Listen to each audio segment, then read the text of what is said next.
আমার নবীজি আমার প্রাণের চেয়েও দামি, আমার জীবনের চেয়েও দামি। কেন বললাম জানেন? যখন মেরাজে যাবেন তখন হযরতে জিবরাইল আমিন আমার রসুলকে দেখে ঘুমাচ্ছে, তখন আমার রসুলের সামনে গিয়ে বিয়াদফি করে নাই, ঘুম থেকে জাগাই নাই। তখন জিবরাইল আমিনের জিলবাটা আমার রসুলের কদমে লাগিয়ে দিয়েছে, সুবহানাল্লাহ।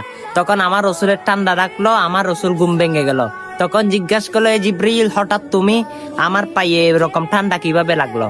তখন জিবরাইল বলে, ইয়া রাসূলুল্লাহ, আমি আপনার ঘুম ভঙ্গ করি নাই, বিয়াদফি করি নাই, আমি আপনার কদমে আমার জিলবা লাগিয়ে দিয়েছি, সুবহানাল্লাহ।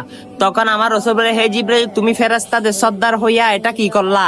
তখন জিবরাইল আমিন বলে, ইয়া রাসূলুল্লাহ, ইয়া রাসূলুল্লাহ, আমি ফেরেশতার সর্দার হতে পারি, কিন্তু আপনার কদমের সামনে কিছু না। দেখুন, জিবরাইল আমিন 600 নূরের পাকার অধিকারী হইয়ে এত বড় ফেরেশতাদের সর্দার হইয়া আমার রসুলকে তো সম্মান করে, সেই রসুলের সম্মান আমাদের থেকে কোথায়? চলুন সে নবীকে যারা মন প্রাণ